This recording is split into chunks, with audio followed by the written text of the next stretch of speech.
Magandang araw sa inyo. It's another lecture para sa Biomedical Engineering and this is the last topic, which is Neuroengineering.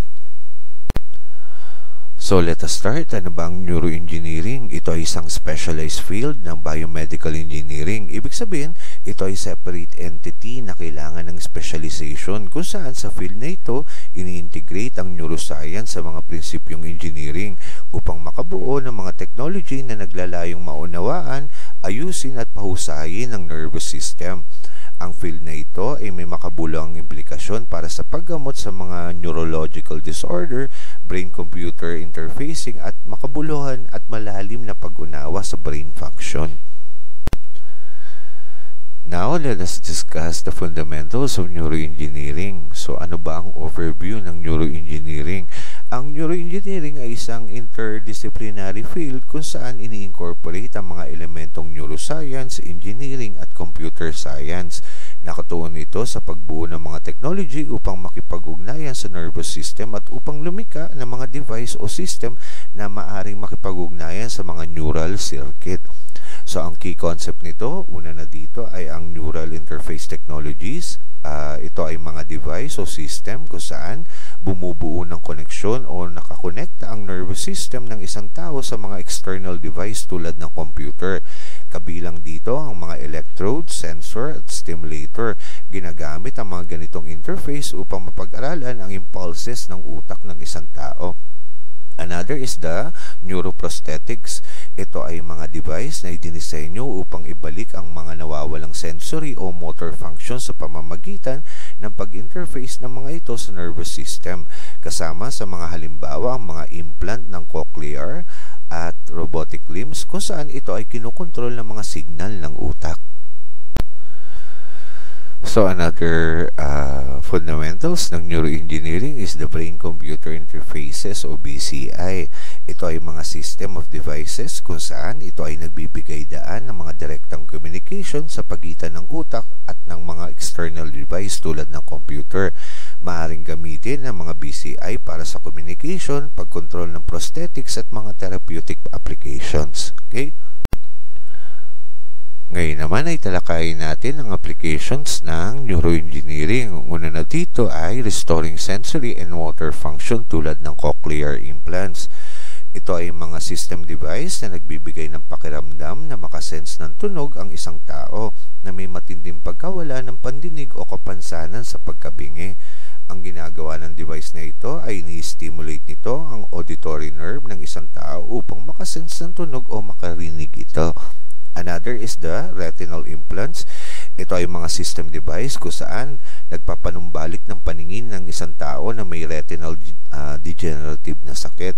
Ang ginagawa ng device na ito ay ni-stimulate niya ang mga malulusog na retinal cells o visual pathway ng mata upang ito ay makakita ulit. And the last is the motor prosthetics. Ito ay mga advanced na prosthetic limbs na gumagamit ng mga neural signal upang pagganahin ng tumpak ang pagkontrol sa paggalaw ng isang parte ng katawan ng isang tao at mapahusay ang functionality nito na parang tunay na parte na ito ng isang tao. Okay? So, another application nito ay neurorehabilitation tulad ng functional electrical stimulation o FES. Ito ay mga pamamaraan na gumagamit ng mga electrical impulses upang pasiglahin ang mga muscles at nerve ng isang pasyente. Ginagamit usually ito ng mga physical therapies upang tulungan ang mabilisang rehabilitation ng isang pasyente na may motor impairments o mga taong invalid o mga pasyenteng nagka-stroke. Okay? So, another is rehabilitation robotics. Ito ay mga robot na idinisenyo upang tumulong sa rehabilitasyon ng mga pasyenteng may motor impairment. Kung saan, ang mga robot na ito ay nagbibigay ng paulit-ulit at partikular na mga command ng paggalaw o gawain upang lalong mapahusay ang therapy ng isang pasyente. Usually, ini-incorporate ang mga ito sa BCI upang mas efficient ang therapy programs ng isang pasyente. Okay? So, another application nito ay brain-computer interfaces o BCI. Tulad ng assistive technologies, ito ay mga BCI devices na tumutulong sa mga individual na may malubhang kapansanan sa paggalaw o motor disabilities. tulad ng pakikipag-usap at pagkontrol ng movement ng mga individual na ito sa mga pang-araw-araw na gawain na hindi na nila kayang gawin dahil sa disabilities nila. So these technologies help these types of people para i-assist sila sa mga gusto nilang gawin sa pang-araw-araw na activities nila. Another is the cognitive enhancement. Ito ay mga BCI devices na naglalayong pahusayin ng mga function ng cognitive tulad ng pag-iisip, reasoning at pag-alala sa mga bagay-bagay, kung saan ang device na ito ay nagbibigay ng feedback para sa cognitive training ng utak ng isang tao. Maganda mga device na ito sa mga taong na-diagnose ng Alzheimer's disease o mga taong makakalimutin. So another application ay neural recording and stimulation tulad ng electroencephalography o EEG. So ito ay isang non-invasive na pamamaraan para sa pag-record ng mga electrical activity o impulses ng utak, kung saan ginagamit ang mga data na ito sa research at clinical settings para ma-diagnose at ma-monitor ang neurological condition ng utak ng isang pasyente.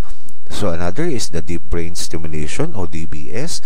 Ito ay mga surgical procedure kung saan itinatanim o ini-implant ang isang device sa utak upang magpadala ng mga electrical impulses sa mga particular na region ng utak upang gamutin ang mga kondisyon tulad ng Parkinson's disease at essential tremor tulad ng epilepsy.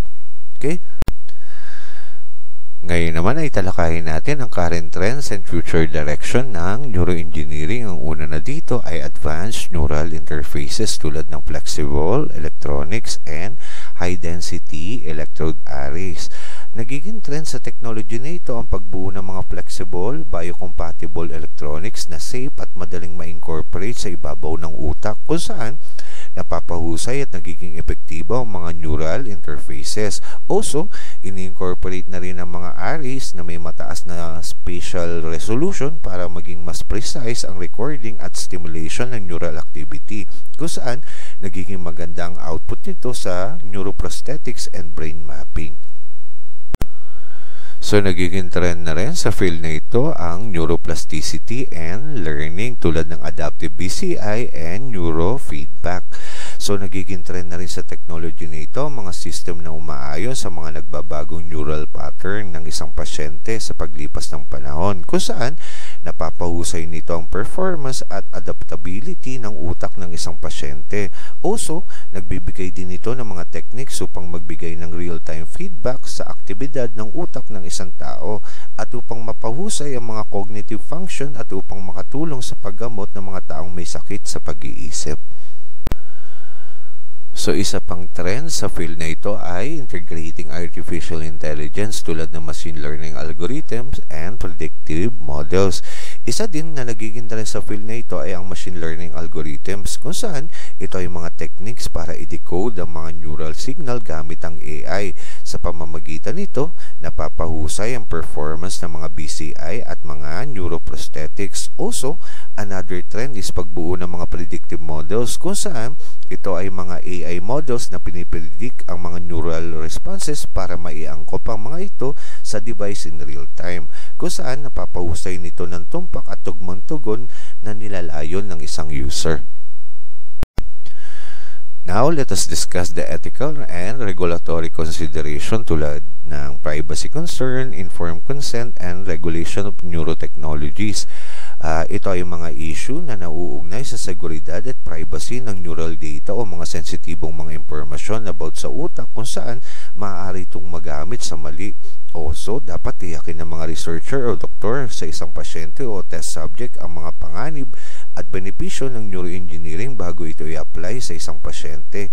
And lastly, dapat mahigpit na ipatupad ang mga safety standards ng mga neuroengineering devices upang matiyak na ang mga ito ay pumasa sa quality at safe na gamitin.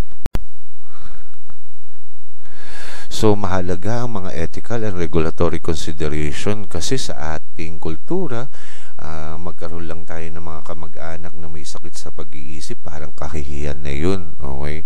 So, mainam na pag-ingatan ng mga ditang na pag-aaralan at nare-research sa mga pasyenteng may mga ganitong cases. Okay? And also, dahil utak ang pinag-uusapan dito, dapat yung mga devices na naiimbento at nai-innovate, dapat talagang safe gamitin. Kasi ang utak ang isang organ ng tao kung saan ito yung mga nagpapagalaw ng bawat organo, ng bawat parts ng ating katawan. Kaya mahalaga yun. Okay? Now, let us discuss the case studies and examples. Ang unang case study dito ay sa cochlear implants.